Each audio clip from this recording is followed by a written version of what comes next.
أول مرة بعمل كاربول كاراوكي، الفايبس حلوين، هشام مهضوم، تجربة جديدة، غنى وتهييس بالسيارة وأخبار، إن شاء الله تطلع حلقة حلوة. وشكل نصيف لأول مرة أيضا بيطلع بصورة مختلفة عن اللقاءات السابقة اللي الجمهور شافوه فيها. بمرحلة معينة الواحد بينسى حاله، هشام قريب للقلب، تنسى موضوع الكاميرا شوي، مع إنه مزروعين كتار قدامي، فبس إنه اكسبيرينس حلوة، أنا انبسطت صراحة. اوقات بحركش بضيوف هيك بيسألون أسئلة، فقديش هيك تمريت معه أو قلت له لا ستوب هون؟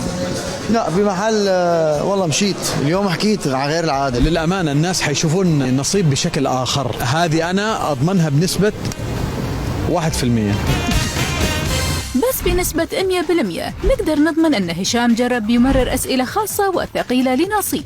نصيف ما بيتقبل الأسئلة الثقيلة، بس بكربول لأنه الأسئلة الثقيلة يعني بتتمرر بخفة دم، فتقبلها. فشوية تصريحات حتخلي اللي يقولوا عن جد كان هيك معقول، هذا راح يشوفوها بالحلقة.